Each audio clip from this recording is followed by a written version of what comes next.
Hello there. Hey, I hope you're having a great day. And I want to say thanks for joining us here at our guitar chat. It's December 8th. And remember, this is your guitar chat. It's not ours, it's yours. It's for anybody who wants to listen, have some fun, talk about guitars. And your messages and comments are really important to us.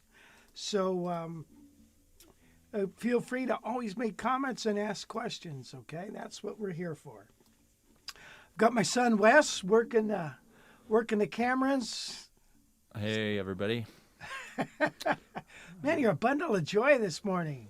It's cold. It's cold. Yes, it is. Which reminds me, before we get onto that, also we got Gail working on the comments thing there. And so that's always nice. We're going to talk about a few things today. We've got that Tennessean we're going to take a look at. We're going to do a little comparison with the 347. And we're just going to talk about stuff in general. Which reminds me, and I left it up on the island, Gail, is my little humidifier. So this time of year is it's cold out, and if the air is dry, it'll dry your guitar out. So remember, and you got the heater blasting, right? So humidity is going down and down. It's not like springtime or something. So you got to make sure that guitar is humidified. If not, the fret ends start sticking out. The finish starts cracking. It's not pretty. You don't want to have it over 50%. 40's good, 40 or 60%. You don't want to throw it in a swimming pool or anything, but you want to make sure that guitar is humidified. And those winter furnaces blasting away could do a number on it. So looks to me like we got a few guys joining us this morning, and I really appreciate it. Look, Kirby. Oh, here, wait a minute. All right, here's what I do. Since I have so many guitars, you go broke humidifying them. So again, this is what I do. I take a medicine bottle, and trust me, I got a lot of these. I poke holes in it. I don't know if you can see that. I got about 4 or 5 holes in this. I got a sponge in here, and I put it like that, and I put it in my guitar case. Sometimes I'll wrap a little paper towel around it, just so this isn't touching the guitar, but this generally isn't going to ding it up. So I've got a bunch of those, and that's what I do. And then make sure you get your guitar out every once in a while. Remember, by the way, this is a Kenny Burrell guitar, Heritage, and I got it from one of our friends, Thomas Orter, who might be joining us today. Remember, Kenny Burrell said, if you don't take your guitar out every once in a while, they get mad at you.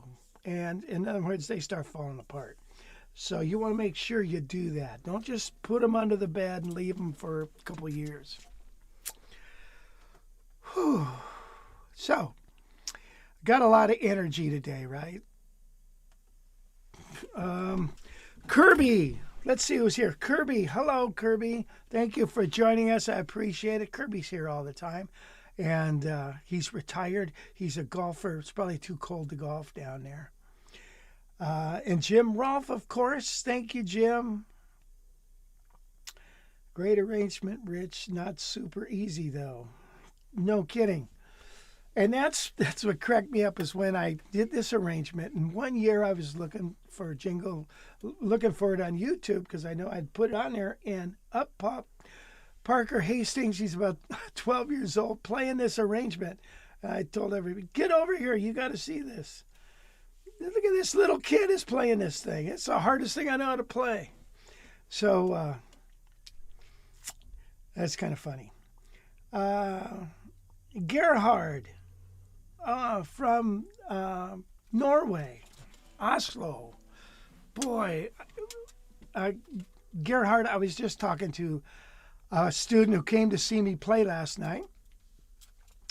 And he was talking about a movie called Atlantic Crossing, which is a series on Prime Video about the Princess of Norway during World War II and how FDR fell in love with her and she tried to persuade FDR to get into the war. So it's a wonderful series, I hear, but I want to check it out. So I did want to ask you, Gerhard, what is the best time of year to come to Norway? I think we ought to make plans for that. Don't you, Wes? We'll do a thing there. Norway. Let's go to Norway. Yeah, let's do it. I'm ready. I don't want to go in the winter. It's bad enough here. The older you get, the colder I get. Kirby says, good morning to you. Love the Guitar Shop episode the other day. Will that be part of your live chat eventually? What's that? What was that? Where we put the rings in? Yeah. Oh. Yeah, we should do more of those, huh? I guess we could pre-record some of those things and just show them, huh? And then we could take a break. I mean, no. You should, like I've been saying, is set up a little setup there so you could do live streams while you work on your guitars. That would be... Oh, I see. I've told you that a million times. It would be good, and it'd be easy to make. All you gotta do, just go out there, hit live, turn on a couple things, boom, Yeah. live videos of you're on that bench doing stuff every day. That's true. So, but no, I mean, it's hard to produce that stuff because I'm not over here all the time, so I can't. Right. Gotcha. Gotcha. But yeah, all you need to do is just get a couple cheesy cameras, put them up there, get that new mixing board you got, plug that in, and plug it all into a laptop and go. Okay. You're not going to do that. I'm not going to do that, but it's a good idea. I don't get why not. Well, because I it's a don't good know. idea, so let's not do it. Since it's a good idea, then we better not do it. Well, what if I screw something up? You're always so self-conscious about everything. Who gives a Well- shit? What are you going to screw up? Have you screwed up a guitar before? Oh, yeah. Oh, yeah. When? Well, I can't tell you when, but I've done some things that I had to go back and fix. Yeah, so when you do that, here's what you do. You press stop on the live stream. Yeah. Then you go and you press delete video. And you delete the video. And then, boom, the 30 people that saw it aren't going to, never buy something from you again. Or what are you so worried about always? I'm a perfectionist, Wes. Yeah, but nothing you do is perfect. So how does Amen. that work? How can you be a perfectionist when... That's weird. Yeah, I hear that. But yeah, as long as it's a good idea, we will not be doing it. So Yeah, we'll do it. Actually, I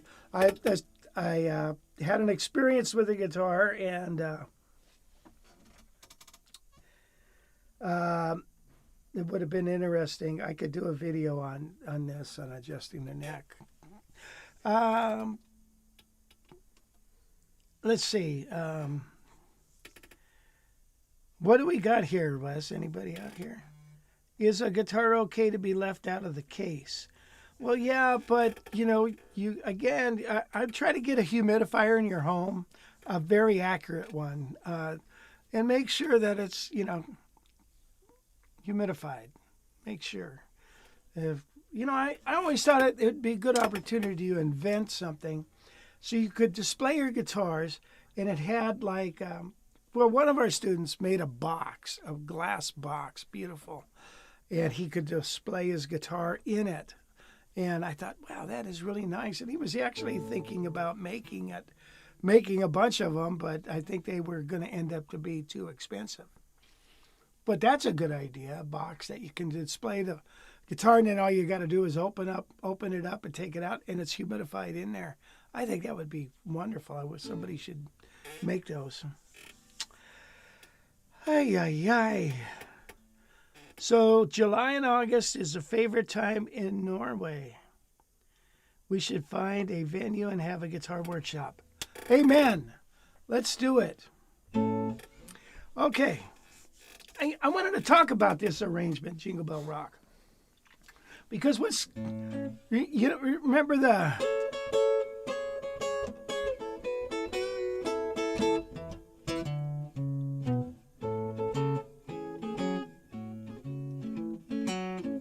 So that groove of Jingle Bell Rock is one of the coolest grooves on the original recording. That, and by the way, that's Hank Garland on guitar.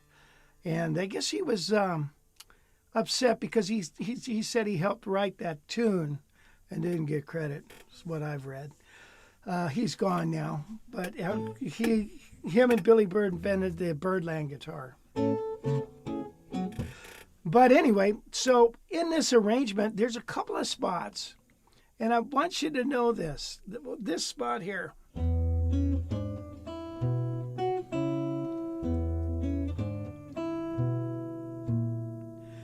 You don't know how many times I've played that.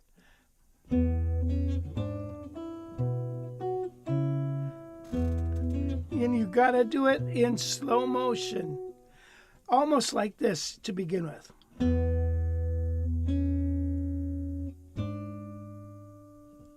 Yeah.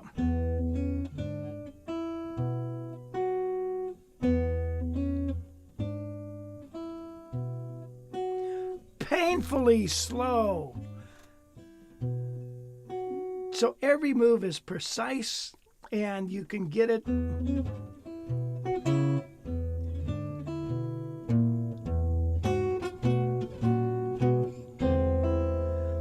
Aren't those nice chords?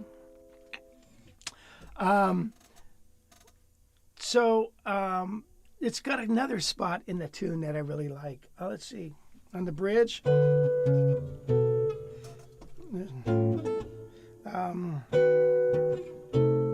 Let's see.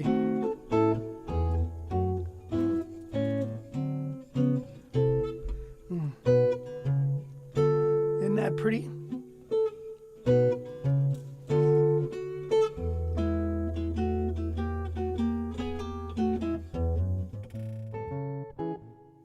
So it's got some beautiful oh, here's the spot.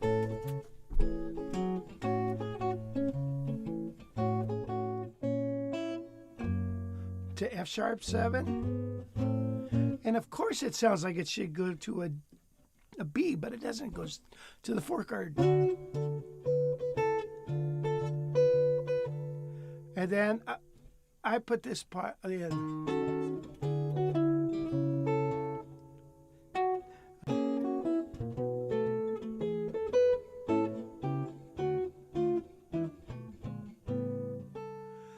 And tell you what, let's do a little lesson now because I want to show this lick at the end because it's just a blues lick.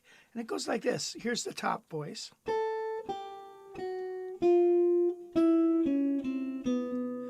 Okay, here's the lower voice.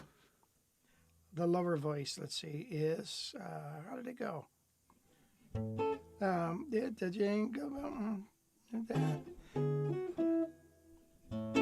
Okay, A, C sharp, D, E flat, E. So when I put them all together, I got. And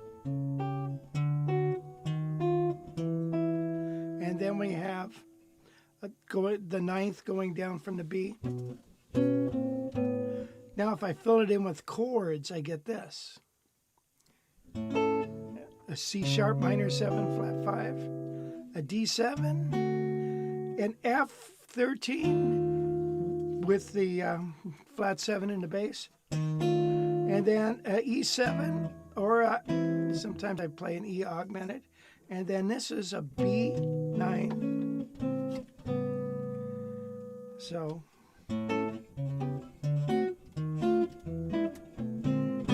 So even if you're playing just a blues song, you know, in the key of C, let's say.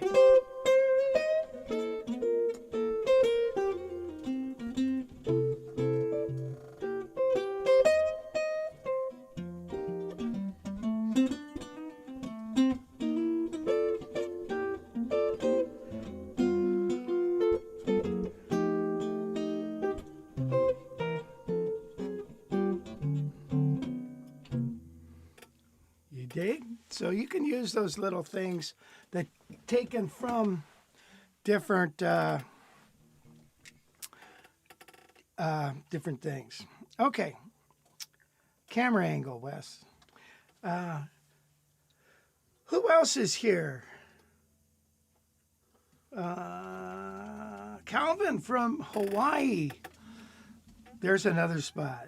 You know, we had a guy come to camp. His name was Jim Shrug, and he really tried to look for some places for us to do a camp in Hawaii. I think we should do a camp in Hawaii. So we do a workshop in Hawaii, a workshop in Norway. Kelvin, if you could find a place where it would be good to do one, please keep that in mind as you venture around the city or wherever in Hawaii you live. So anyway, get the Jingle Bell Rock. Now you might not have time to do it, to get it together all the way before Christmas, but maybe you will. What do you think, Jim Rolfing? You learned the tune, right? How long did it take you to get it? Okay, Calvin, still looking for a H575 with a single pickup. Wow. Okay, so look at, I had a guy call me, I sold him a one with two pickups, and he didn't like it. He said, "Oh, it's too heavy." And then I sold him a spruce top. He sent it, it's a hassle. I shouldn't even talk about this because it encourages people to do this. But anyway, I got him another one. It's one with one pickup. Now he called and said, "Man, I want that one with two pickups." I said, "Give me a break. If you take and lift the pickup off the top, it's pretty much like a one pickup, So, but we'll keep looking for you, Calvin. Mark Wilkerson, he's got a Golden Eagle or a Eagle Classic, and Dallas, Texas is jazzin'. Great tone, greetings from Argentina. Don't cry for me, Argentina. Andrew, hi Andrew, and Kelly Shields. No way. Hey gang, Kelly is my cousin. I guess you're my cousin now too, aren't you? Not just Gales. So we just saw Kelly at our little family reunion. So that was fun. Wes, you missed that. Yep. I heard it was a raging good time. Oh, it was. Holy cow. So,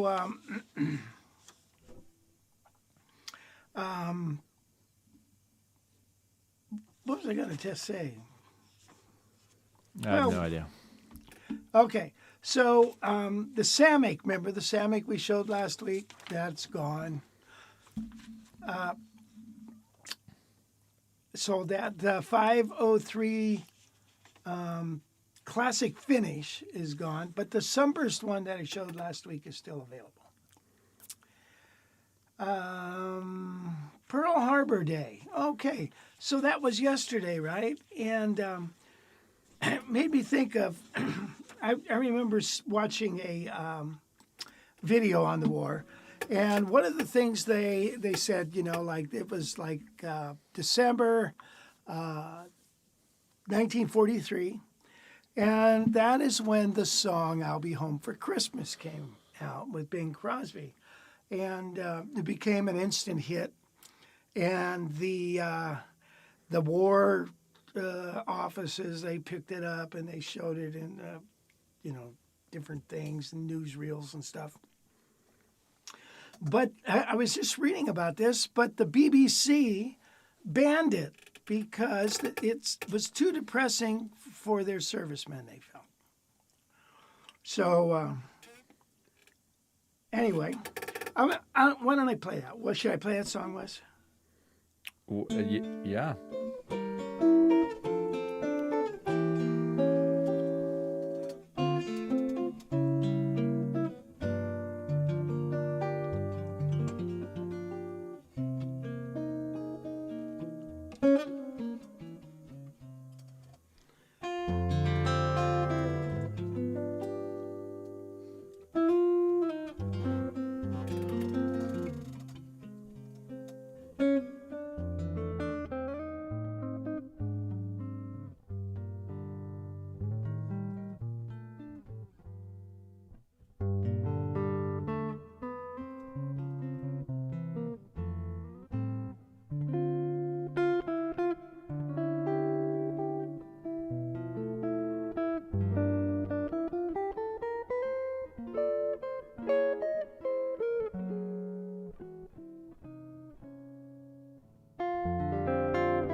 Reverb City. Cool. Yeah. So, gosh, it was such a touching scene, because on this documentary, because, everybody's bummed up. Nobody wants to be there. And so yesterday, Pearl Harbor Day, honoring veterans and everybody who fought in that. What a mess. Thank God those days are over. Although my uncle, he said, I'm glad I was born when I was, born, which was about 1930. He was too young to actually be in the war, but when the war was over, he went to Japan to help build it, But he said, I'm glad I was born in that time. I don't know why. I think it's a pretty nice time right now. Okay. I played that song with a guy named Bill Jones.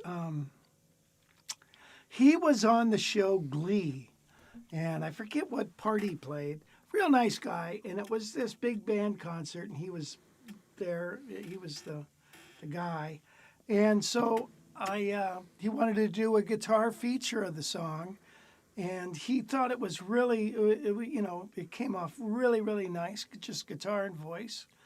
And that's one of the advantages of learning fingerstyle, because you know a song pretty well. You know it inside and out. So even when he changes keys and does all that, you're able to accompany him and really do a good job. So he was very happy. And so this was a couple of years ago, he even invited us, to his Christmas party, probably because of that. But then we'd lived 200 miles away, so. But anyway, Bill Jones, he was, like I said, an actor. All right, Wes, what's up? Anything? Not a lot. We need more questions, but Jasper has a question here. So here's a question I'd like to throw in. If you would have any Archtop hand built by any luthier, who would that be for you? Boy, that Montaloni, the guy out of New York, he builds some real nice stuff. Ed Schaefer built me a real nice guitar. Those are the only two that I think I would use that I know of. There's another guy used to work for Gibson. I think he's in Arizona now. What the heck is his name? I forget his name. But Oh, you're so good with names. That's shocking that you forgot that. well, that's the truth. I ran into some people I shouldn't the other day, and when they're out of context, I don't even know. I have no clue who they are.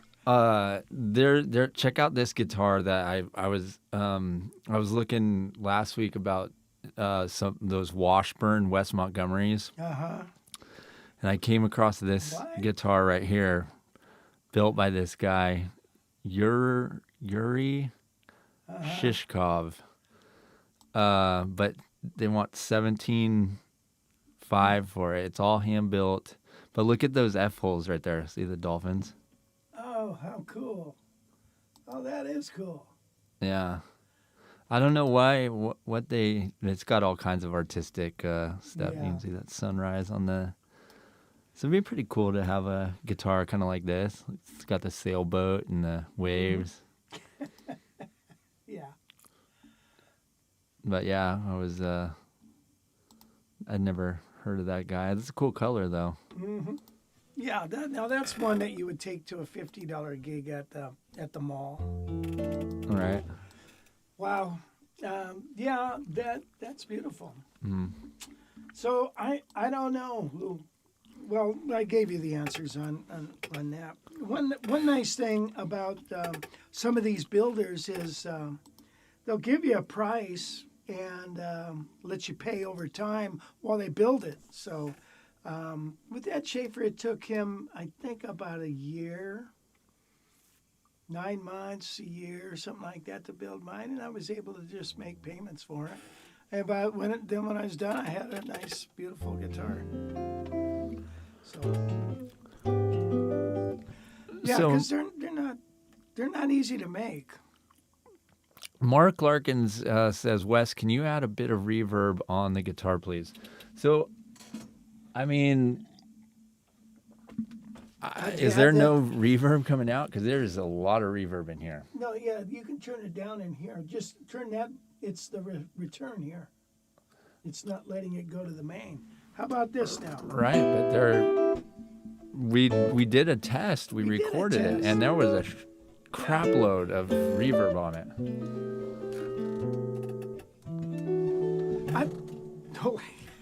How's that, Mark?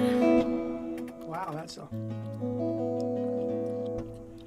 I don't know. It's a fine line between way too much and just enough.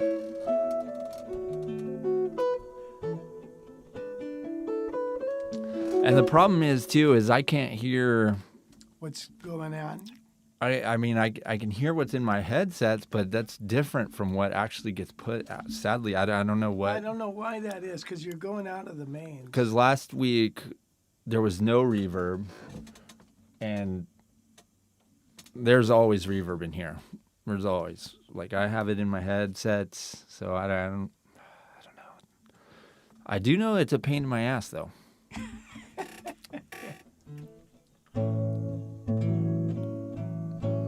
Okay, I'm going to play it. Let's see. Oh, are you on reverb there, Wes? Yeah. There's a couple guitars. Did you see this 1939 Gibson ES-150? Yeah. Could you show that? Yeah. So now that guitar's been refinished. It's a 150. It's like Charlie Christian played. It's been, refinished in black, which I'm not that happy about black, but I don't know why somebody would do it. But it's got different knobs. But I thought, the price kind of reflects that, and it's a decent price, even though it's $6,000. But those aren't exactly falling out of the trees. If somebody would be so inclined to get something like that. I saw it and I thought, wow, that's pretty cool. These guitars, when it sounds like somebody's worked on the neck as far as the profile when I was reading it, because they took the V out of it, it's and made it closer to a D or a C, but Like this part? yeah, well, the whole, yeah, so maybe they sanded a little of that down, which I got no problem with, because that's what I'm having them do with my 55 Stratford, because that V neck will ruin you. What's the 3 screws all about? Oh, that pickup is a monstrous pickup. Oh, It spans that whole distance. gotcha. And those are actually adjustment screws, I think. It's a big, giant pickup in there. It weighs about 2 pounds. That's the original Charlie Christian pickup. So I don't know if those are the greatest in the world. It is what it is, and they sound really great through an old Gibson amp. And so if you want to get that sound, boy, there it is right there. And that's actually a decent price. So I've had an opportunity to buy one of those, and I didn't take it. And sometimes I think I should have, because they're not making any more of them. And if they are, they're reissues and they're not as valuable. So you're just putting the money in the Gibson bank. That's all you're doing. And it might go up in value. It might not. I don't know. But neither is your money in the bank. So, now go back to reverb. And the guy's name is, look at Archtop, handmade Archtops, maybe. Wait, do what? Can you Google, In reverb, type it in? Yeah. Handmade Archtops, or let's see if that name comes up with somebody. Let's see. Oh, Triggs. Triggs it was. What's that first one there? Who was that? Goodman. Never heard of that. Let's try somebody else. I was hoping to find the Monte, forget the guy's name, Monteloni or something like that. You see anything from him? No. Look at that one there, that red one. Second row down, second one. This one? Hoyer? I don't know. I can't see your mouse. Click on it. Yeah, isn't that a trip? Germany, 57. Seems like a good deal. Yeah. Look how wide that headstock is. Yeah. But you got to go to Germany to get it. Well, you could have it shipped. $207 for shipping. Yeah, I know. I'm, I've never bought a guitar overseas, and I don't think I ever will. It's like, really? I'm afraid, but that's pretty cool looking guitar. And as long as the frets can always be redone, the neck profile, if the neck's totally screwed up, you can kind of fix it. Let's look at another one. Can you put in, well, Reverb doesn't do that. It doesn't find anything close to what a name is.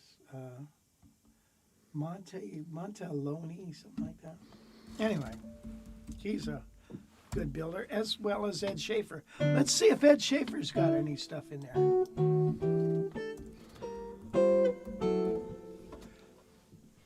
I think this guitar, I played it last night, and I thought, God dang it, why don't I play this thing more? Man, this thing is sweet. And it's got a nice acoustic quality, but still has got the electric sound. I think it's a beautiful sounding guitar. So, anyway, could you see any Ed Schaefer guitars? I had to figure out how to spell his name first. It's Schaeff. Right. Yeah, it's a weird way. Doesn't look like it.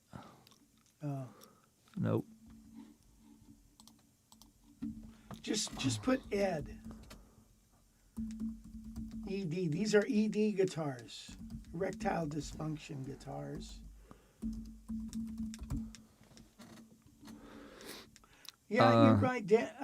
Are you talking about, let's see. Yeah. This guy's name right here? Monteleone? Yeah. Yeah, he's a good builder. Yeah.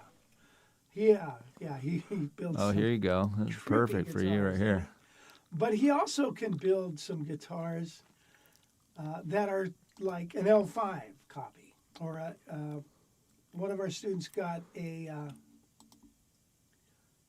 There's the one you need. Holy moly! That's bizarre. Yeah. Another guy is Triggs. What is his? This is Super Chief Archtop.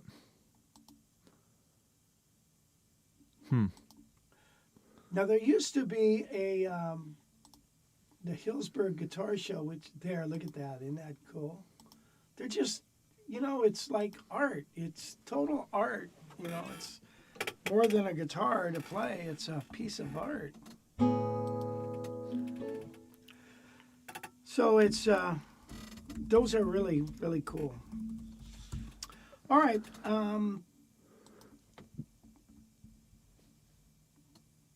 Here you go. Oh yeah. There now. Make that a little bigger there.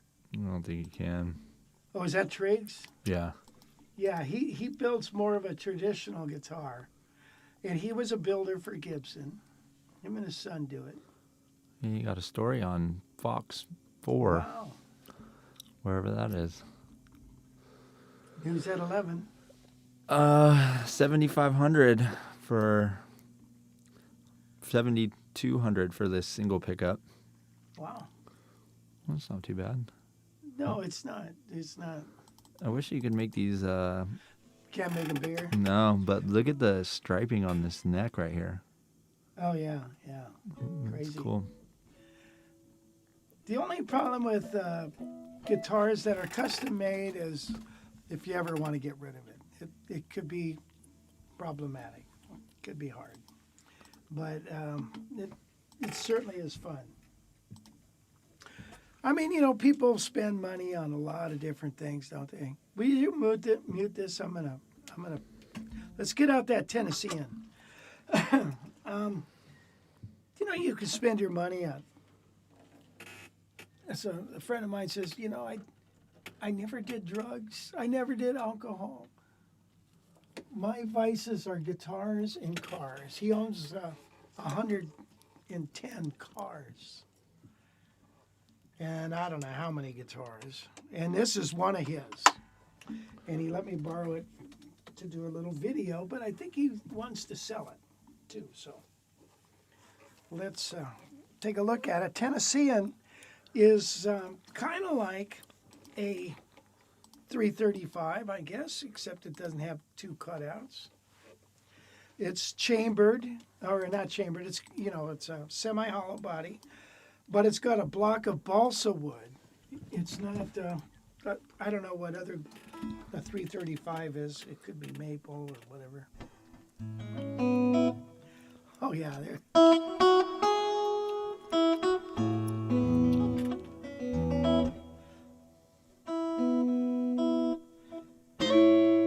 So, boy, it's got a nice chimey sound, isn't it?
So that was Old Little Town, if you don't know. So we're going to talk about those chord voicings in a minute, but let's go over the guitar.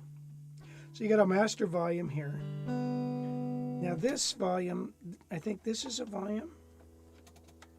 Let's see. Yeah, that's front pickup volume. That's tone. Back pickup volume. So it's got two volumes and a tone.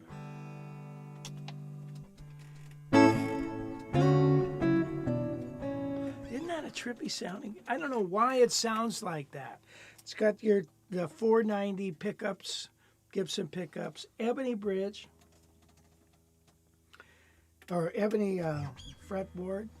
I don't know why it sounds the way it does, but it's a trippy sounding.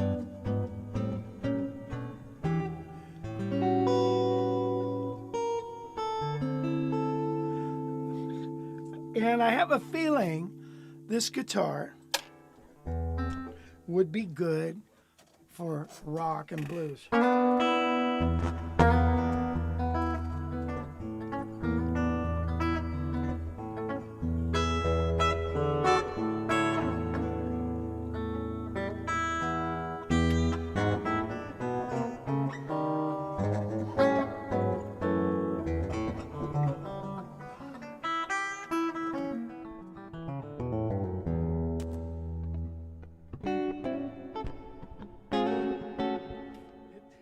It's really got a nice tone there.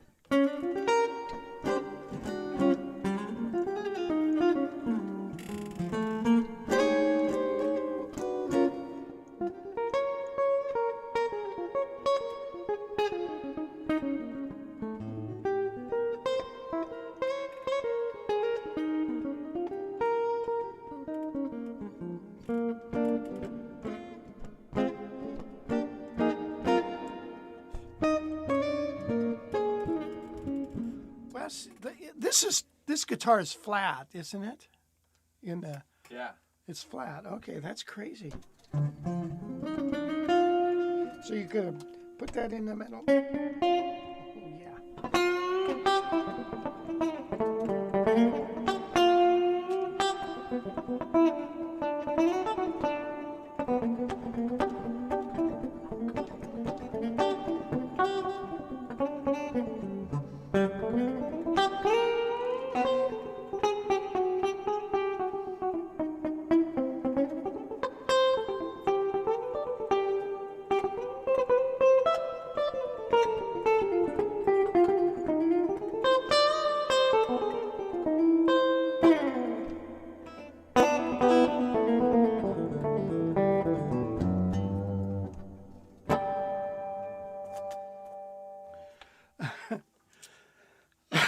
Anyway, I have a feeling if we had some distortion on this, I think this thing would sound really cool.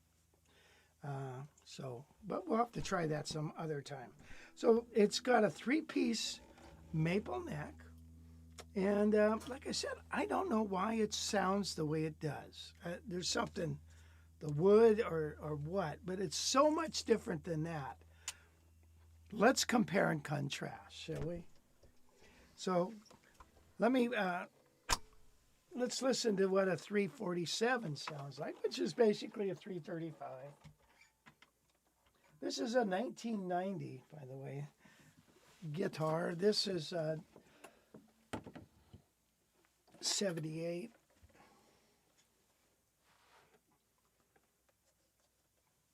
One thing that bugs me about 335s is the neck is so far, joins the body way up here, and it's like, man, it's,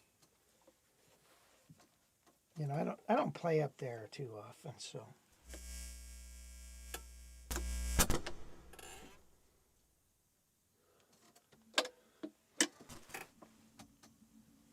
Ethan asked, what's the difference between that and a telly to your ears? They are different, but to a more experienced ear. That and a telly? Yeah. Well, I think the telly is, I don't know, it's a lot thinner sounding. If we took a telly through the board, you'd hear how thin a telly sounds. A telly, really depends on the amp. So, yeah. So it's a little bigger than a telly. So here's the front pickup on this, right?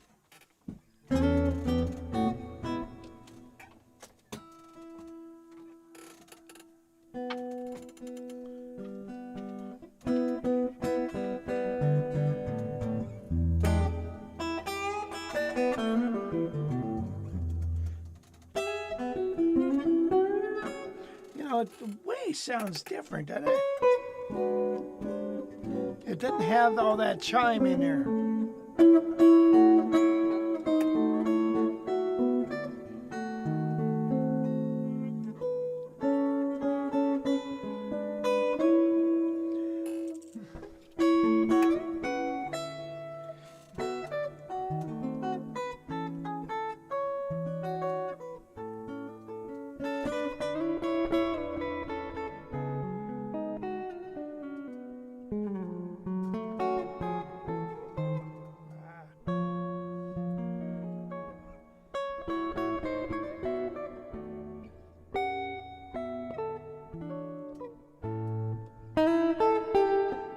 Here's the middle pickup.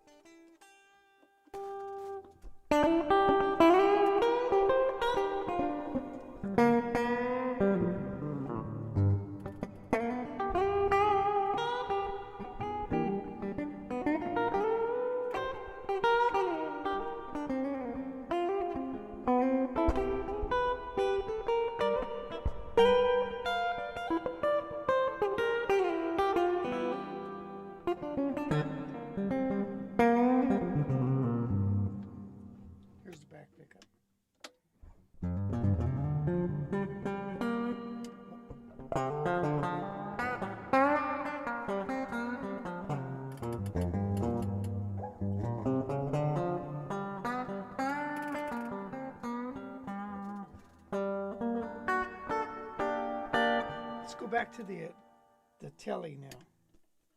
Or the Tennessean. It's a very trippy guitar, man. I don't. You hear the difference, Wes? Yeah, like you said, it's just a lot more kind of chimey. Yeah. Feels twangy, or like it's made for Tennessee, Nashville. Yeah, I was thinking it might be a good jazz box. Let's check it out if we can get a jazz thing out of it. All right, so here we are.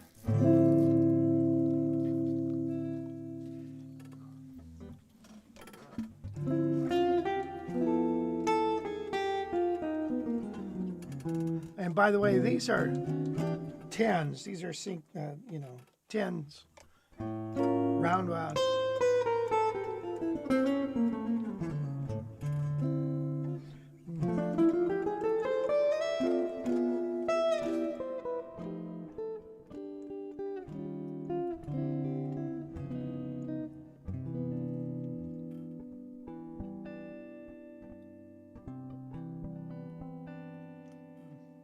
Just to be able to do that kind of stuff.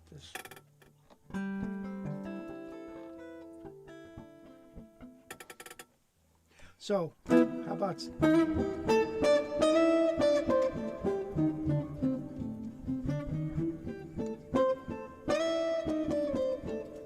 so?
Well, there it is, Tennessean.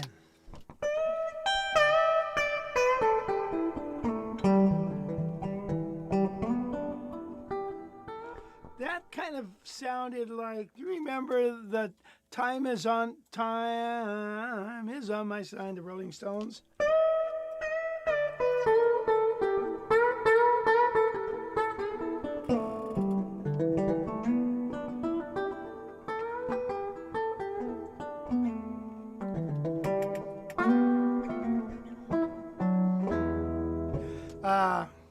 So yeah, it's definitely got a different sound.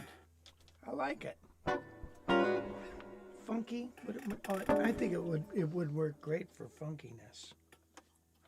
It's got the master volume, which is there.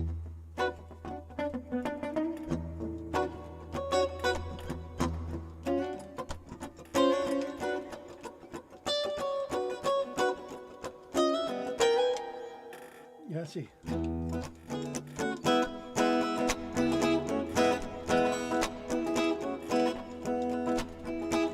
Coming at you on a dusty road. All right. Well, there it is, the Tennessean.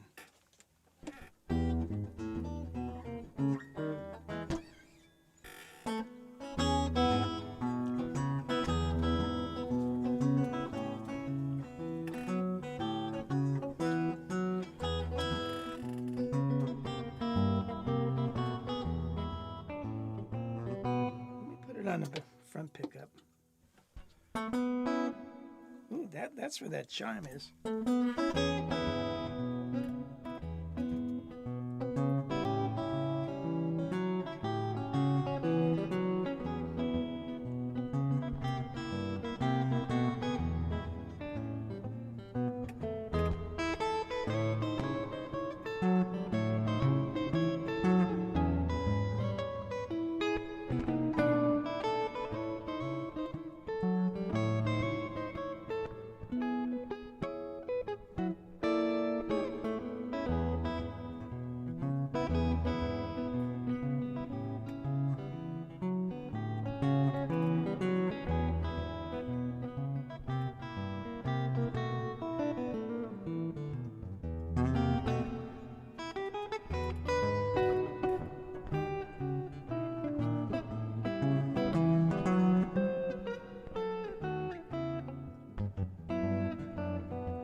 Okay, Wes, we got any questions about anything?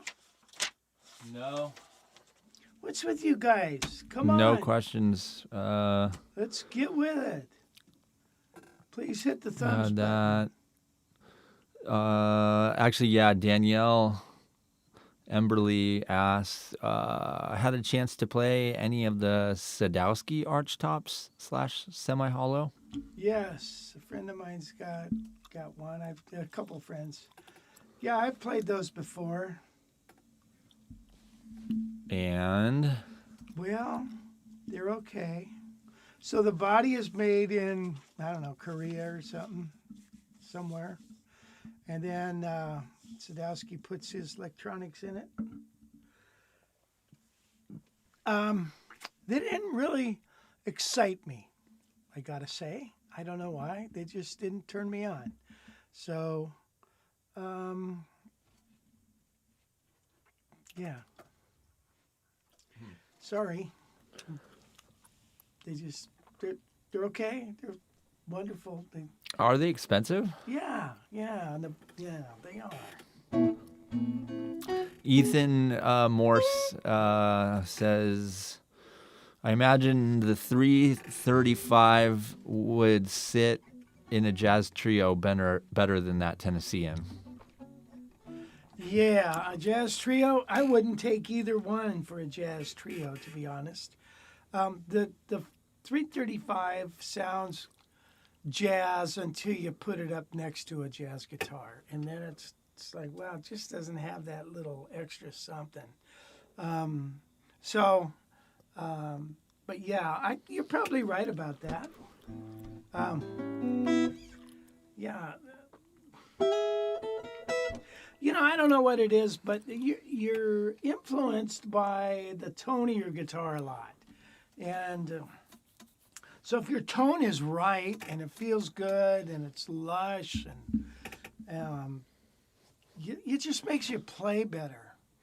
When your tone isn't so hot, you're always like, it's like walking with a rock in your shoe, it just isn't quite there. There's something bugging you, So the tone is super important in the aspect of how comfortable you are playing. And so that's why, a nice Archtop guitar, you just can't beat them for jazz. So there must be a reason why guys are playing that.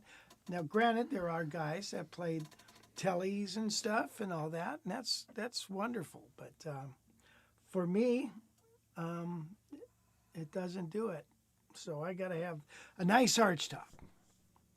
Dagnabbit. Okay. Let's see.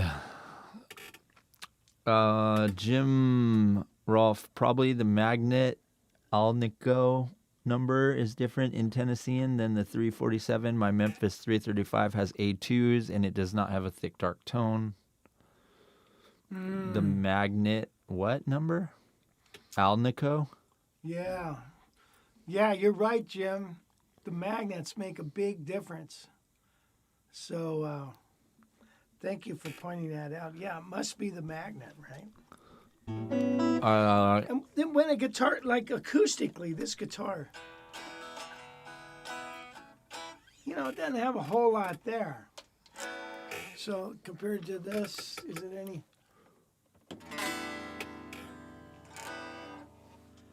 Yeah, they're about the same, really. That's got the wall amplifying it. But, so yeah, the pickups, I guess. But they say it's just one of those 490s. But who knows? They might have changed something for this. So I don't know. Galagon has an idea for 2023. Taking a song from its normal major key and the process to play it in a minor key. Yikes. Well, you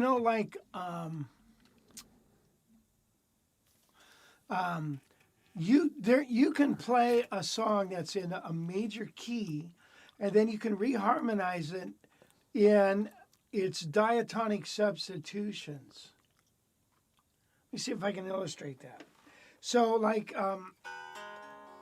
here's Away in the Manger in the key of E.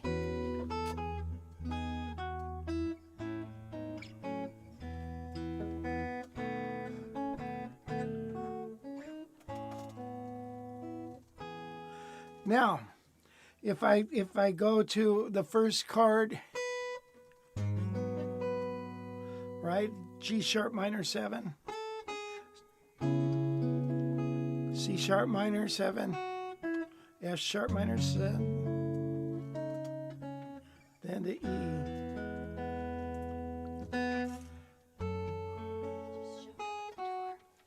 Huh? That just showed up at the door. Oh. So the you can reharmonize it with the diatonic, substitutions. So instead of playing an E chord, you'd play C sharp minor or G sharp minor. Instead of the A chord, C sharp minor or F sharp minor, instead of B7, F sharp minor. So it makes it a softer sound. Now, if you were to play Away in a Manger in a minor key,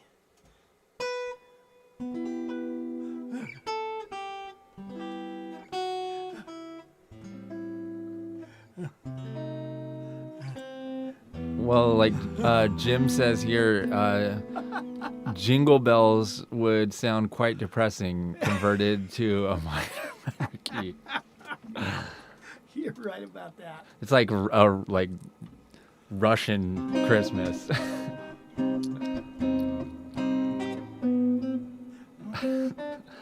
That sounds like a Russian thing or something.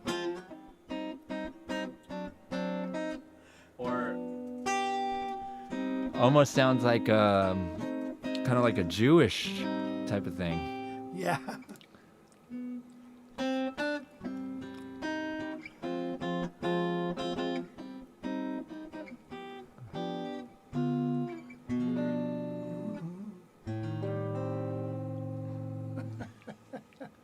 Yeah. That's funny, though. It's going to be a dark Christmas this year. Yeah.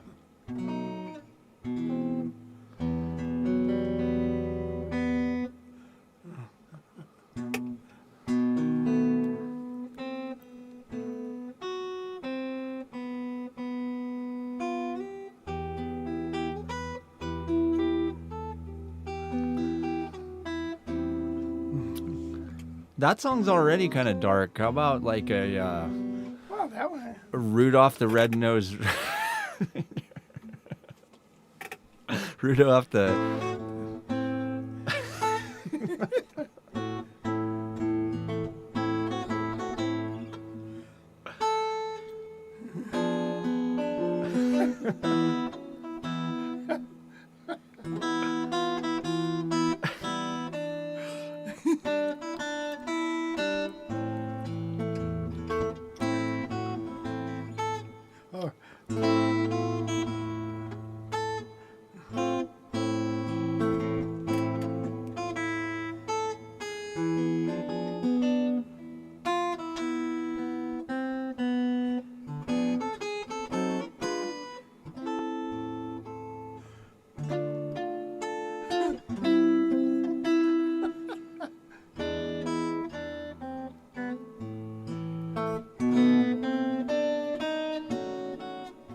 What?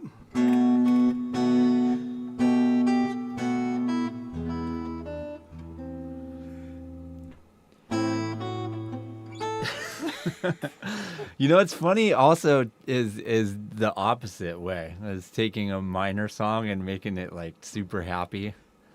There's a lot of people right. a lot of people do that on YouTube, like rock Oh, do songs they? that are in minor Yeah. and they play it major and it just sounds like so much poppier and like happy. It's funny. Yeah. I can't think of a minor tune. A Day in the Life of Four. Instead of.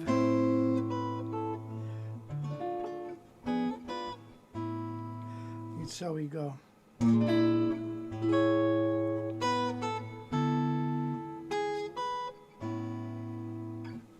That sounds like Sounds like a song already. yeah, sounds like Hey, let's see Away this in the Manger. guitar. Gail just opened the door and said, "Hey, this just came." So, by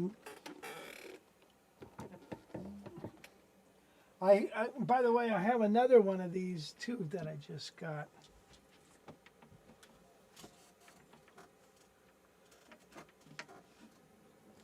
So Gulligan says he was thinking how Percy Faith did Deck the Halls in the middle of their arrangement. Do you know what that is? Percy Faith. How he did Deck the Halls? Did he change it to a minor in the middle of it? Oh, did he? Oh. All right, this just came. This is a I think about a 2000. I'd have to look up, or a 97 or 98. And I have another one. I just got another one of these, so I have two of these.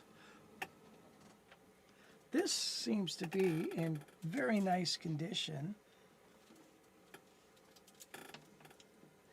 It's got the Schaller pickups. Needs just a little bit of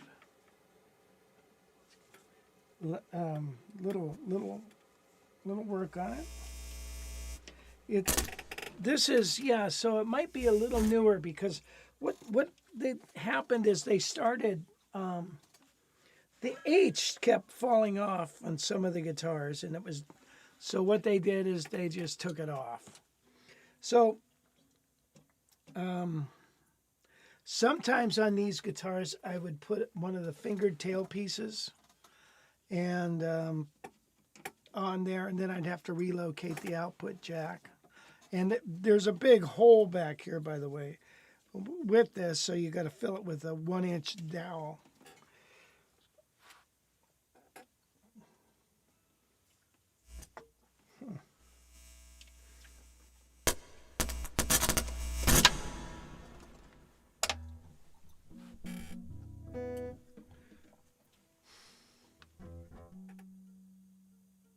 You know, maybe we ought to do a video on this one when we go to clean it all up and everything. Yeah, we can. You have about 35 videos on 575s racking up on your channel, but I'd add one more.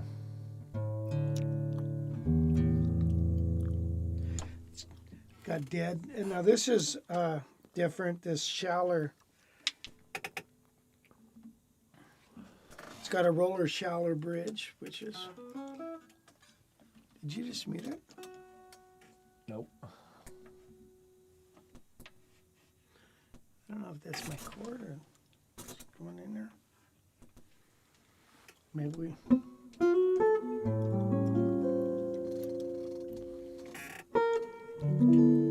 Yeah, you know, the guitar is so nice and smooth.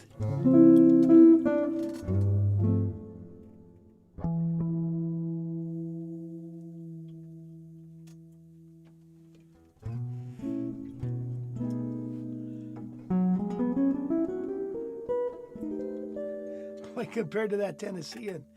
What a difference, huh?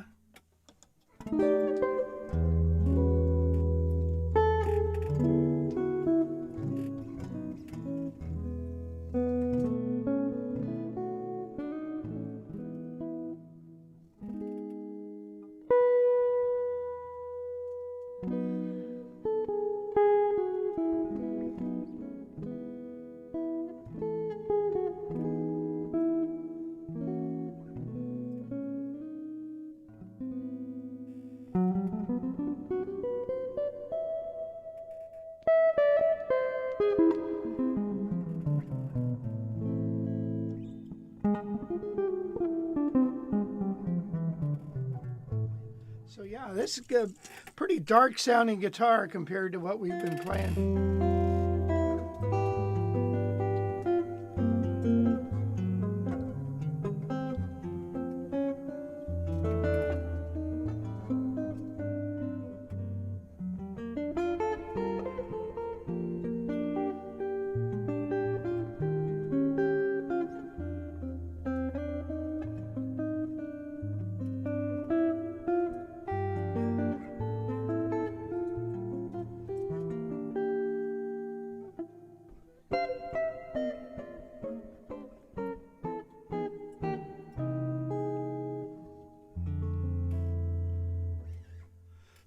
Wow, this is nice sounding axe.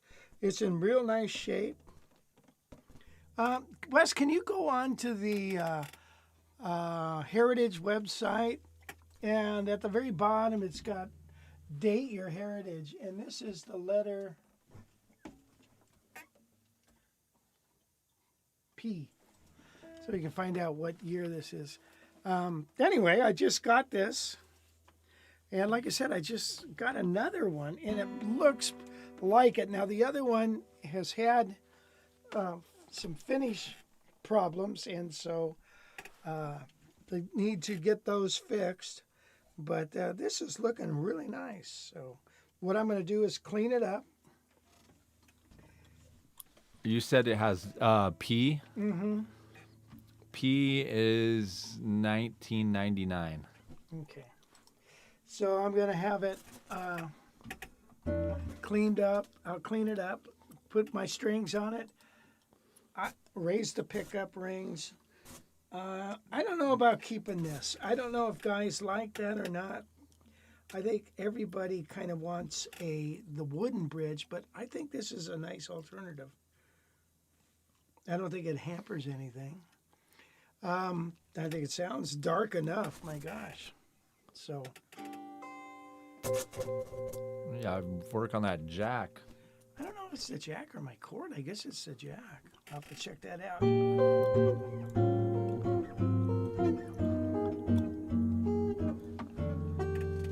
So do you think I ought to keep this tailpiece or put a fingered one on and relocate the jack? That's a question to all you guys.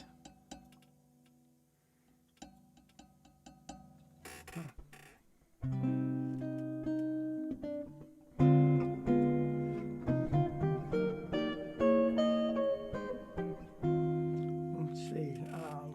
Where am I at? What are we doing here, Wes?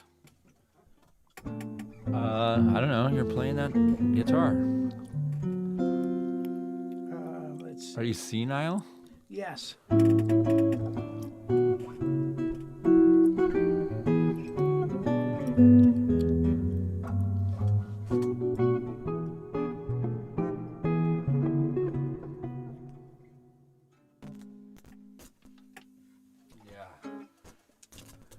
Well, we gotta Well, fix that's that. cool. It must be the jack. They get loose after a while.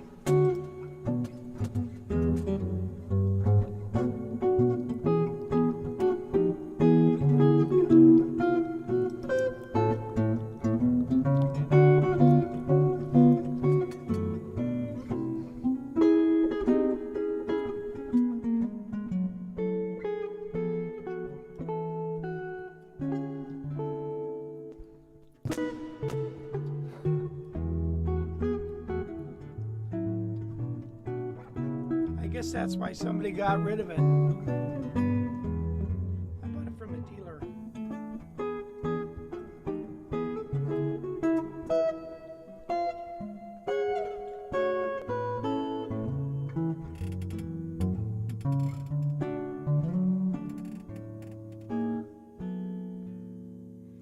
Fingered looks better. Never had a fingertails. Experience any problems with unwanted noise or rattles with them? No. No. So anyway, we'll have to work on that. These go super fast, man. And I'm actually lucky to get this. When I look at the neck seems really, really nice. Usually they got little dings in them and stuff. But not this one. The chrome could use a little buffing. So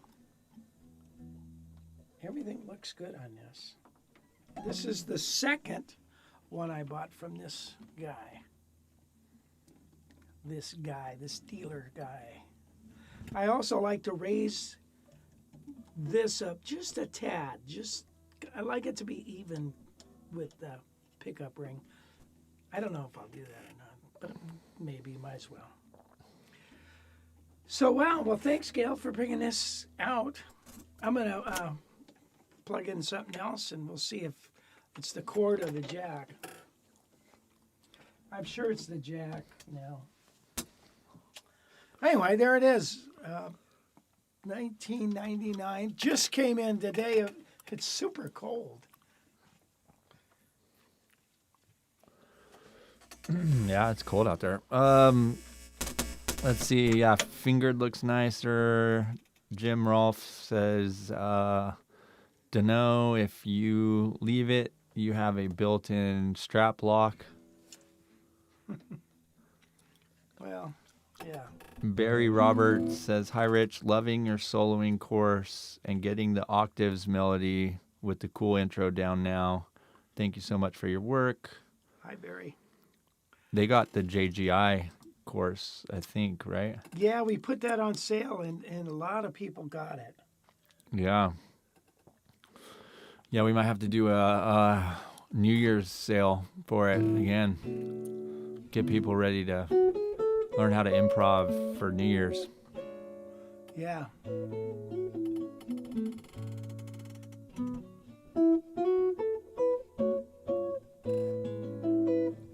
Do you have any news, Wes? I wouldn't call it news. I have one little funny story thing. Far from news, though. But You want it's me funny. to do a little lesson while you get ready, or Uh, are you ready? I can do it right now. Go. All right. So, are you getting up and leaving or what? Because you're gonna want to see this. Okay. You're gonna want to see this. It's really funny. It is. No, it's somewhat funny. Oh, that's not it. Wrong one. Here we go. This is the right one. So, like most people out there in life, not people who don't play the guitar, people have at least seen a guitar. So, like if you were to hand them one, they would be able to hold it correctly, you would think, just by seeing people play guitars throughout their life. It's not that hard to know how to just hold a guitar. Well, there's this new photo from a clothing company, and it's literally driving people crazy, especially guitar players. Here it is right here. It's from the clothing brand Cider, and the picture is this is for the dress that she has on. There's so many things wrong with this picture. So guitar players got a hold of it, saw it, and it's killing them. First off, that Stratocaster copy only has 2 strings on it. Oh. 2 strings. You got the low E and the B string. And most of the time, when you're standing with a guitar, you need a strap, but not when you're this woman who you just use the string as a handle, as you can see. Ah, nice. Right there, or she's just holding it by the handle, or by the string, which it also is just killing people because they're like, oh, the tension of that is not good. But then, like, the other hand is also pretty disturbing. Like, Yeah. it's almost as if she's never laid eyes on someone playing a guitar ever in her entire life. She has her hand on the headstock. Like, Yeah. you play, like, that's where you put your hand to play the notes. So, yeah, it's just, it's pretty funny. It's for this dress. People on Twitter have been ripping it apart, cringing over it, some just making funny comments. One person wrote, "This is the worst thing ever. Why are they holding the guitar like that? Why are they grabbing the string? WTF is that chord supposed to even be? Oh my Lord, it hurts. Help me." And then another guitar player made light of it, saying, "Well, how do you know she's not in a Sonic Youth inspired garage band and is bending the strings behind the nut for effect while snapping that low E percussively?"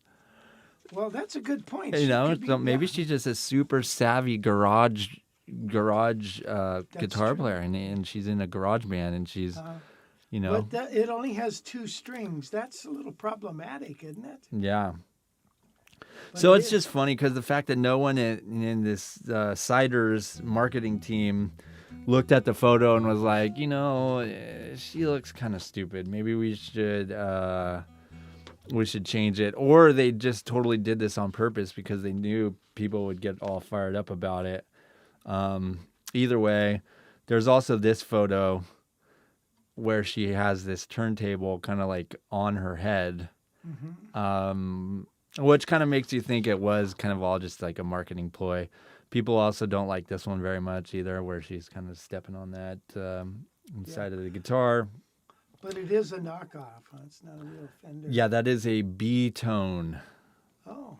A B tone. Yeah, so anyway. So there you go. What not to do. Cool dress, though. Nice looking dress. Yeah. Anyway, that's guitar news for today. So you think about it, just the E string and the B string, you got a perfect fifth.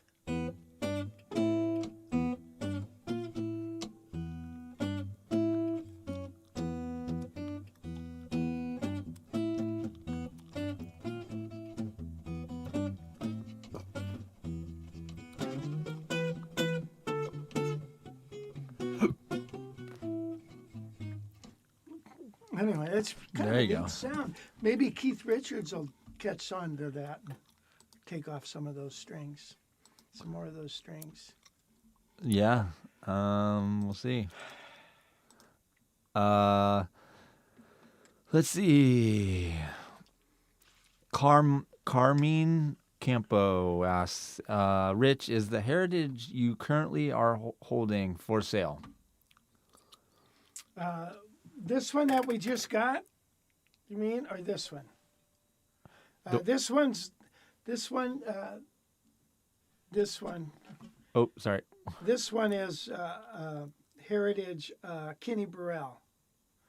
That's not for sale. I'm going to keep that for a while longer. This we just got, and I'm going to fix it up, and yes, we're going to sell it. I've got a couple of these, so don't need them. This is a nice one, though, and it will be for sale, yeah. And you're probably going to ask how much, and I don't know. Stay tuned. I sold the other one, the 2012. So, yeah, it'll be for sale. Barry Roberts asks, Rich, how do you keep the low E string from rumbling when you play the Summertime octave solo? You hold the guitar like this by the low E string. Walk around with it in your house, and you'll be good to go. So, if you see how when I play this, like down here, this finger is kind of muting. As a matter of fact, I'm playing all the strings.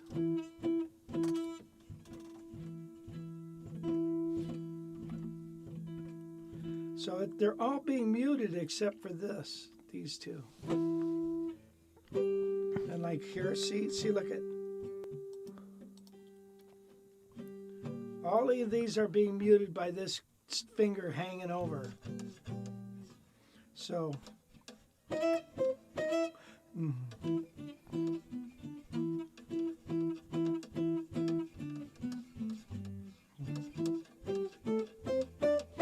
So yeah, you kind of, if you've got little fingers and stuff, you might have to, try to get a position where this is happening, where everything's being muted.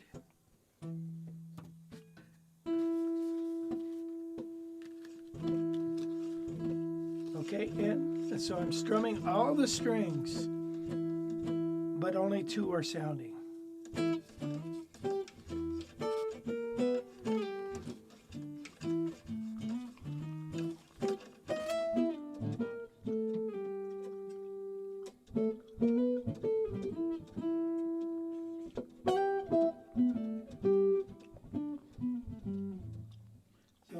that's the ticket. You want to mute, have your other strings hanging all over, your other fingers hanging all over the other strings.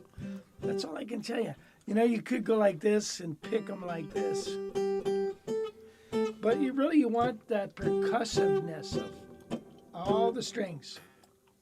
Have you ever seen where rhythm players can take a note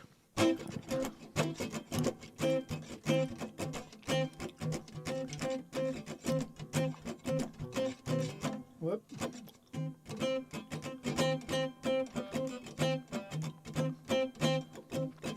I'm not doing that very well.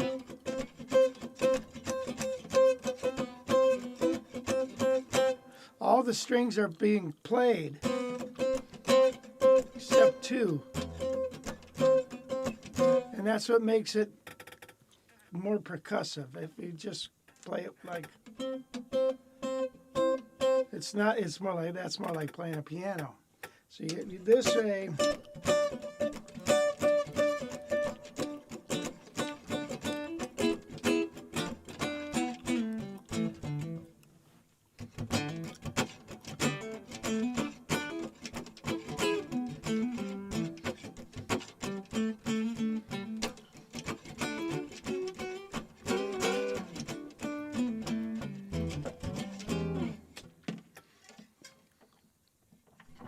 Let me turn up.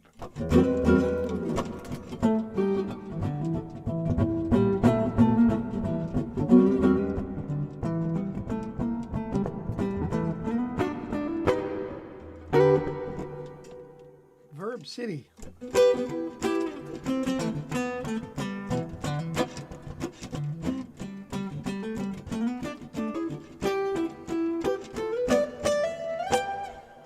So that's one nice thing about guitar. You can be very percussive. If you kind of get that technique down where you're muting as you play. So I haven't done that a long time, so I'll have to work on that. But yeah. So same thing with the octaves.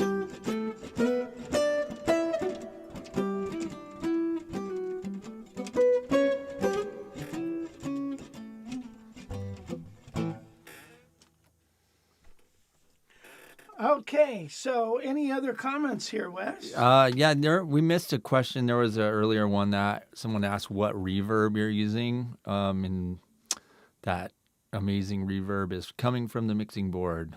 It's a Mackie mixing board. There's no amp, no pedal. Yeah, it's a Pro Effects. It's on number 6. And then earlier I missed this question. Robert Bailey, opinion on a Fender GB hot rod amp. GB? What does that mean? GB. George Benson, maybe? Does he play a hot rod? Do they have a... I have no idea. You know, there was a George Benson amp, a Fender amp. Maybe that's what they're talking about. I saw it at the NAMM show once. I never, I don't have any opinion on it. Yeah, well, there's It's probably heavy, I'll tell you that. Fender GB George Benson twin reverb.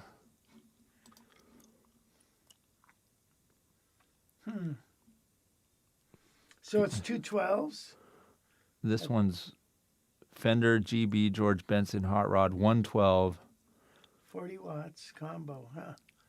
Boy, no opinion on it. You know, they've got a tube preamp with the solid state output stage, I assume.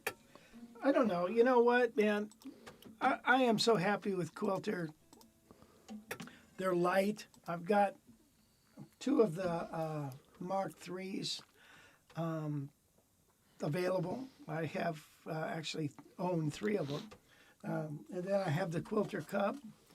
And I think those are nice. They're light, easy to work and dial in. It gets a lot of different sounds.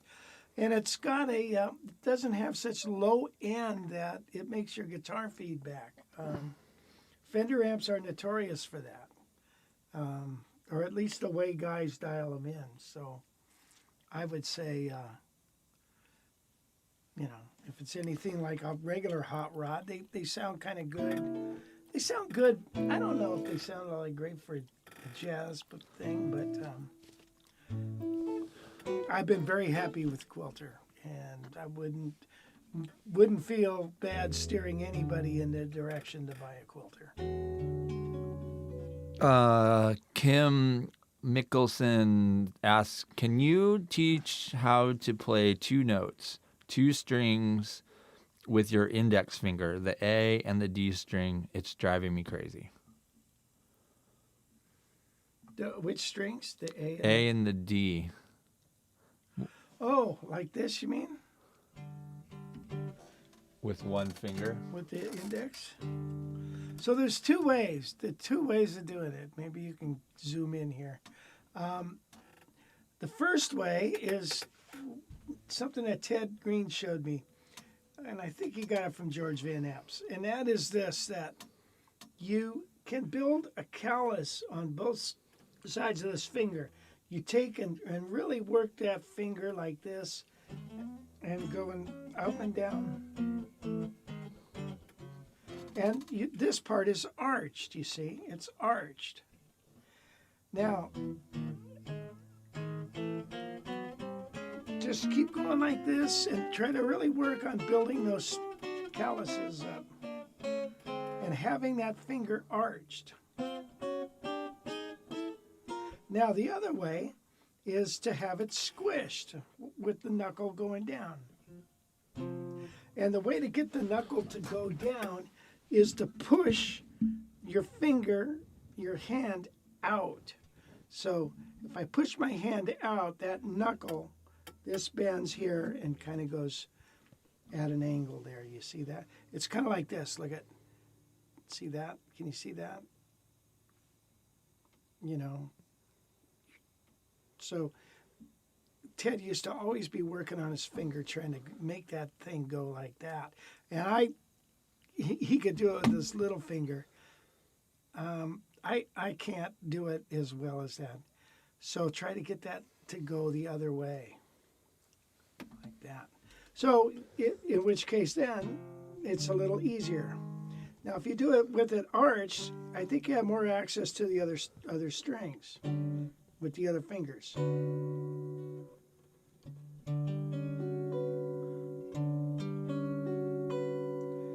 Okay, so that's what I would do.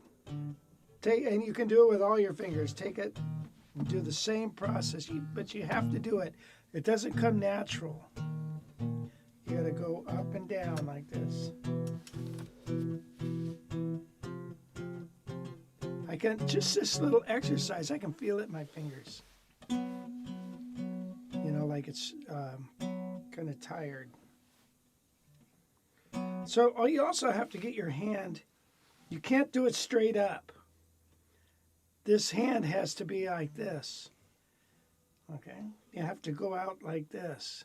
It's hard to do it straight up, like your traditional fingering, hand position, traditional hand position. You're going to have it more like that. So, hope that helps.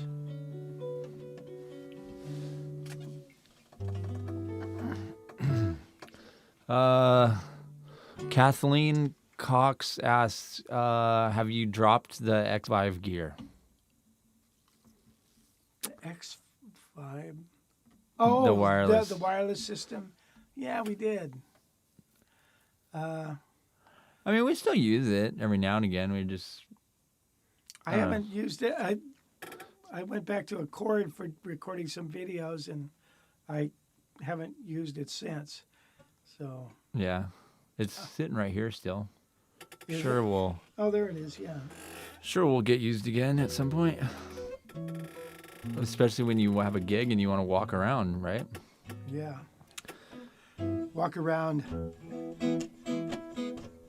And then Robert Walk like an angel. Bailey, opinion of Fender GB Hot Rod amp. Well, that's another person, huh? They must be pushing those now. Yeah. Yeah, we just did that. Anyway, Cool Cat. Maybe Wes can demo your recording setup, guitar, effects, mixer, audio interface. Yeah, I mean, it's all right here. That's it. Yeah, it's just Pro. There it is. Yeah. It's got a USB output, goes directly into the computer. Boom shakalaka, there you go. All right.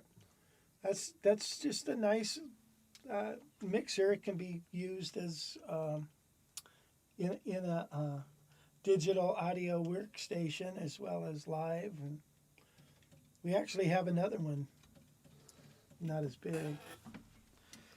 So, But yeah, we don't use any special, anything special. No, no amp or anything either. no effects units. It just there's reverb built into that thing, and we use the number 5 reverb.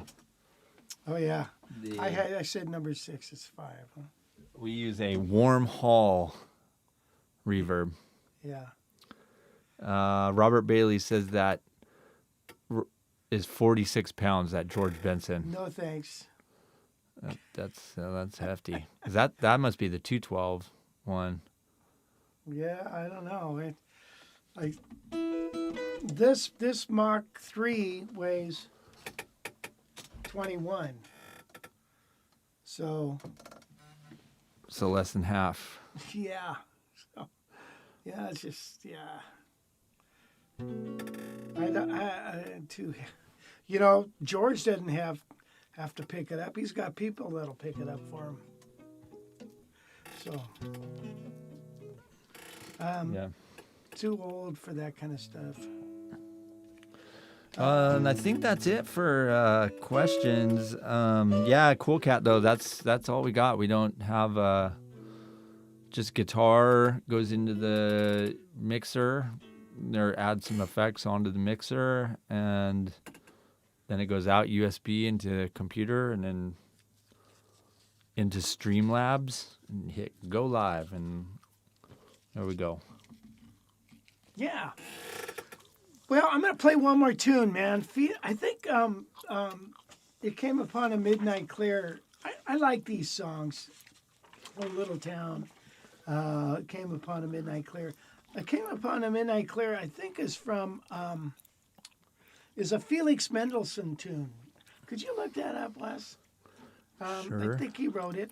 By the way, I love Wikipedia. And lately, every time I click on Wikipedia, it asks for a donation.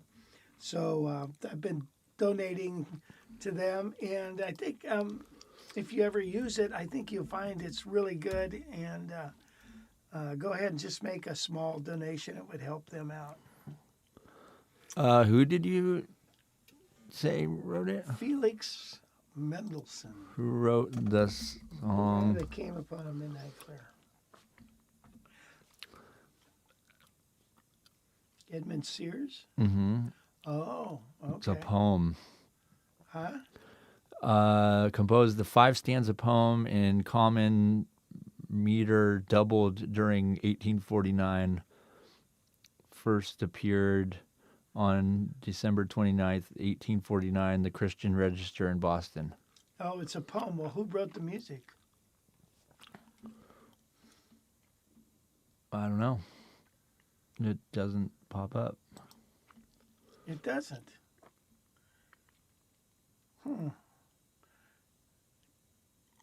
Yeah, I don't know. Christmas Carol written by... Claire, what's that link that you got your thing on there? What? Is that a Wikipedia to see? There you go. But it doesn't say anything about the music? And that was just the poem? Well, there's the music right there. Oh, yeah. So Richard Storrs Willis, a composer who trained under Felix Mendelssohn, wrote the melody called Carol. This melody is most often set in the key of B flat in a 6/8 time signature. Yeah. So there you go. Okay, cool. Yeah. So the tune, okay, so he trained under Mendelssohn, huh? Okay. You know, we did a long time ago, we did an album. I don't know if you remember this. We actually never completed it, of course, of Christmas songs done kind of the way they were first made, you know? And so we did What Child Is This as a very harpsichordist, lute kind of thing. And then I had Jan Rooney sing It Came Upon a Midnight Clear, and it sounded like a real, you know, it had old symphonic things and stuff. And then we did Silent Night with two German friends of mine, and they sang it in German. And I think, what child is this? Did we do that in French? I don't remember. It was, anyway, the project never got off the ground, but anyway, it was great. Why did I even bring that up? That and why you thought that would get off the ground in the first place is, wow. Because of Christmas Around the World.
The second chord of that song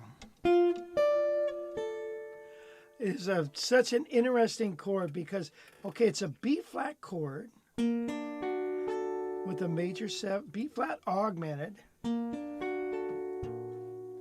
with a major 7. And this chord is, chord is the 3 chord of a melodic minor scale.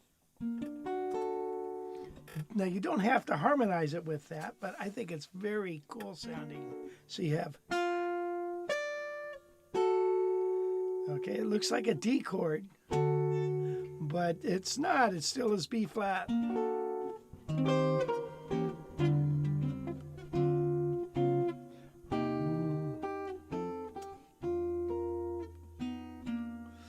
So I think that's kind of interesting, that particular chord.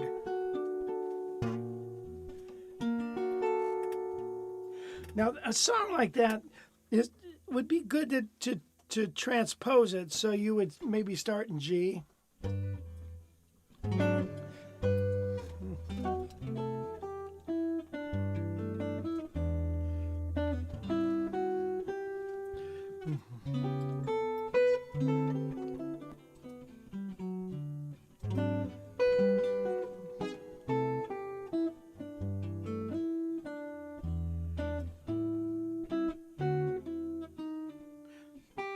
And then move to the key B flat.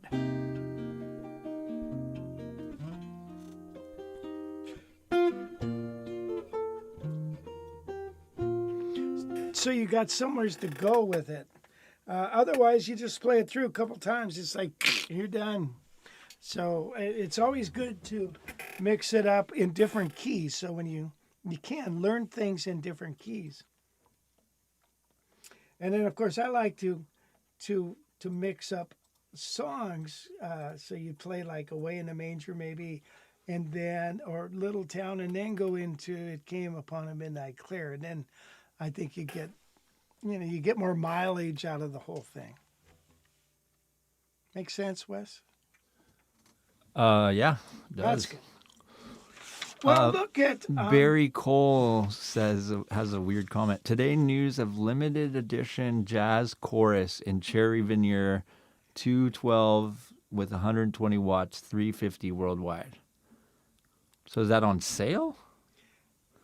Today news of limited edition jazz chorus in cherry veneer. Oh, a Roland jazz chorus, 212s. I hope they improved on that. That used to be the amp, man. I was like, wow, that thing is so cool. But after a while, it just goes noisy and stuff. But the fact it had the chorus in stereo, Of course, you're the only guy that could hear that. The guy sitting in front of the amp. But, yeah, I don't know. 212s, man. I can't handle 212s. With these guitars, 212s, it's too much low end. It goes. I think this is what he's talking about right here. Oh, well, that's pretty, huh? That ox blood, they call it. 50th anniversary. Oh, it's the 50th anniversary of the jazz chorus. Right. Oh. Pre-orders. I don't know how much it is though. He said it's $350. That seems like a pretty good deal. Yeah. It's cheap. Not bad. Thing looks heavy. Yeah. There was one other question I was trying to get to too. Oh, I forgot to do a lesson on this. Chords. Cool Cat forgot video. That's what he said. Video. Oh, yeah. Yeah. Well, video, we got like 3 cameras, and there's like, No, if I can. got a bunch of lights. Yeah. It's hard to What does that show show? that, Yeah. man. What is that? That's a light. There's the camera. Lights. Camera action. Yeah. No, it's hard to show. But we have 3 Sony A6000s. Yeah. Those No, are we nice. use Nice A6000. A6000, yeah. Man, you should see this. My boss at Cal Poly, he just got this Sony. I think it's called a FX3 or FX7 or something like that. He spent like $12,000 on it. Though the school did, but you walk around with that thing, and everything looks like a high-end movie. Oh, really? Yeah, like you just like it makes everything look like a movie, and like the autofocus on it is so fast, and like you don't even have to really do anything. Yeah, it's everything that like you're just sitting there, like we were messing around with it, and you would just like point it at someone, and they'd just be like talking in a conversation. You're like, oh my gosh, that looks like a scene from a movie. Like, Oh, really? you shoot like basketball highlights, and it looks like, whoa, is this some weird basketball documentary or something? It's super cool. I guess those cameras are worth it. Yeah, they're pretty sweet for sure. Okay. Yeah, Well- what do you got going on here? Lesson, you better hurry. We're coming up on 2 hours here. Oh, geez, let's get out of here. So, A6, which is spelled A-C-E-F sharp. Of course, I can't do that spread. I do it a little different. A-E-F sharp. Okay, like that. And since I have it, I have 2 6s. See, here's a 6th, and here's a 6th. And this is also an A chord, or it's also F sharp minor chord. Okay, so these are all inversions of that. And then, of course, I can't, whoop, like this. I don't play this chord anymore. It's too awkward, so I always just play a 6/9. But, and then like this. So here are the inversions of that chord. So again, it's...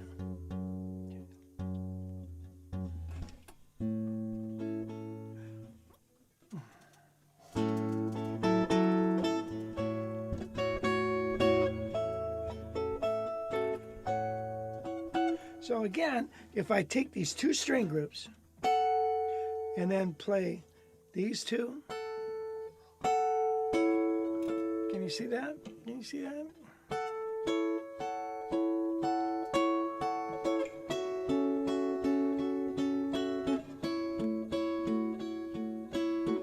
It's get a nice chimey sound.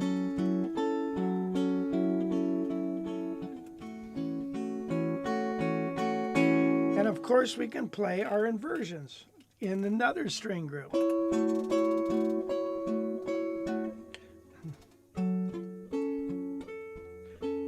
Another one I can't do.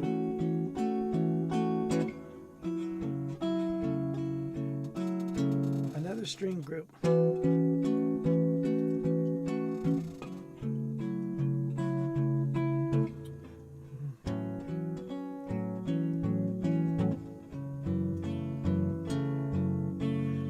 Remember, there are two chords, so this shape is also a minor chord and it's a major chord. So if I was to play a D6, that would be just like a B minor. And B minor would go to the 5 chord and then to A. So here's B minor.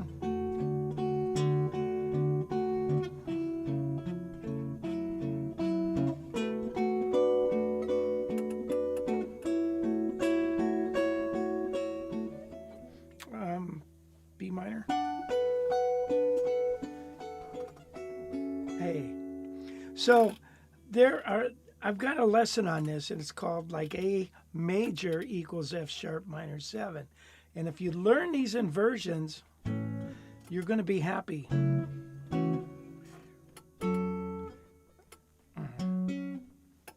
Hard time barring with this. So I don't do it anymore. I use it this. So I eliminate one note. So sue me. I play it like this.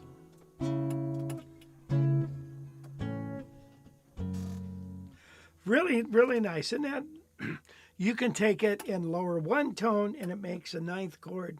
And so you can play just within those shapes a 2-5-1 progression. It's real slick. So look it up on the Guitar College Library. Okay, Wes, you ready to go? Yeah. Well, thank you guys for joining us. Again, you know what? If you're not here, we're not here either. Thank you. And we'll be back again next Thursday at 11. And I hope you come around. And I think we'll do more things with the track.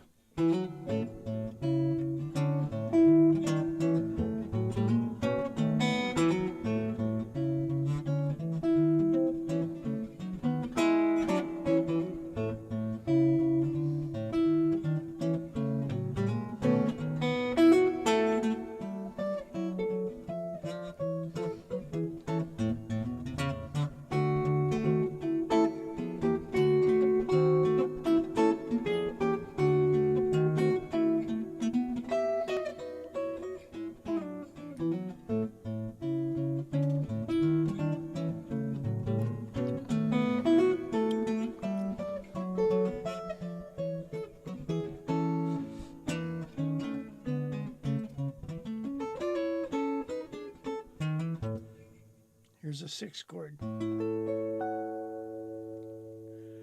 Okay. Okay, bye for now. Thank you, you guys, and hope to see you next week. Have a